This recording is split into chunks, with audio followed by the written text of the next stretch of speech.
First, what do we usually want when we are ill or have a serious problem? We might like to solve our problem, but at the end of the day, the motive behind solving problems is that we want to feel better. We want twinkles. There's nothing wrong with that. Human life thrives on twinkles. But if all we want is just to feel better, we might just do the things that we normally do for healing. Meds, vitamins, herbs. But feeling better by itself is always temporary. Albert Schweitzer said, "Happiness is good health and a bad memory." Feeling good is great, but if we have a good memory, we will know that we also need to get to the basis of health so that we can not only feel better in the moment, but also stay better in the long run. Staying better requires stepping out of our struggle just to feel good in the moment and staying in that open state of mind long enough to look into the nature of all health and learn how to move through all three versions of healing as we need them. To do that, we are now going to explore the three processes of mind and healing by looking at how gifts work. So let's meet the second mind teacher, the three functions of a gift. Now you may ask, why a gift? Well, health has been called our greatest gift, though we know that we all have to work hard sometimes to maintain that gift. Still, we sometimes do everything we should and still get sick. So maybe it's good to regard whatever health we have as a gift and start our study of how mind works in healing by looking at how we experience gifts. To begin, when you receive a gift, is the gift the main point or is it the thought behind the gift? Can you remember receiving a gift and recognizing the thought behind the gift? You may have realized how important that thought was, or maybe not. It turns out that there is yet another deeper aspect to that gift behind even the thought of that gift that is the most important part of the entire process. Let's see how this works. Again, there are three ways that mind processes giving and receiving gifts, such as giving a bicycle as a birthday present to a child. First, there is a mind focus on the details of the gift itself.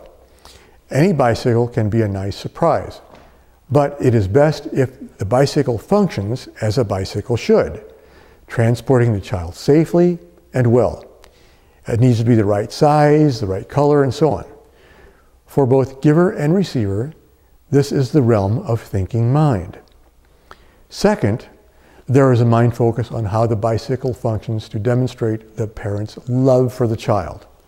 That goes along with the joy of feeling that comes with and from love. This is the realm of feeling mind.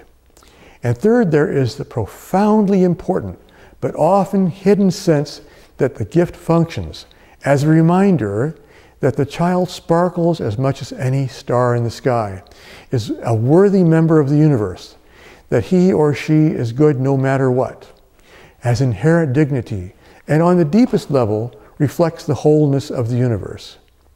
Here, the bicycle is not just a way to get around or proof of the parent's love. Good as those are, those things are temporary. At this level, the bicycle is a celebration of the ongoing goodness the child always embodies. This is the realm of knowing mind, the mind that knows all levels and how they work together to make a healthy life. Thus, the ultimate purpose of any gift, including health, is to remind us that goodness is our birthright. The key point of all this is that any gift we receive does not have to be great, or even good for that matter. If we understand our mind at this most important level of meaning, we see, feel, and know that in fact, any gift can do. In fact, it may be better to have an imperfect gift, because if the gift we receive is too fine, if the bicycle is too fancy, too beautiful, or seemingly perfect, we may get so caught up in the details of the bicycle that we fail to notice both the space and the inherent goodness in us that the bicycle calls forth. We may think that goodness is only on the surface of life, and that the bicycle or our health or everything in life has to be perfect before we can feel good. We may miss knowing that in real life, imperfect may be okay or even best. The Navajo know this. When they weave a rug, they purposely put an imperfection in the rug, through which both the spirit of the rug and a higher spirit they call God can enter and leave the rug at will.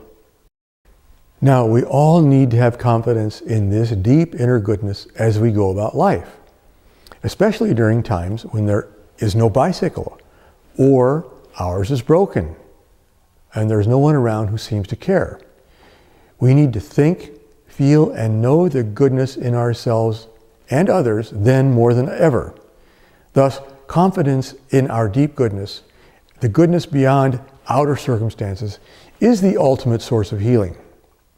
Now let's bring the three views of a star and the three functions of a gift together in the healing process. North Star mind sees the outer version of a gift. The gift works right. The Twinkle Star mind feels the middle version of a gift. It feels love. And the Dark Sky mind, the mind that knows both the stars and the space in the sky, that mind has the capacity to know the ultimate inner goodness the gift points to. If we understand these versions of healing, how they work, and how we can work with them, we can be exceptions to Schweitzer's rule. We can have the best health possible and a good memory. We can think, feel, and know what health really means, and trust that ultimate healing comes from our own nature. We can heal ourselves.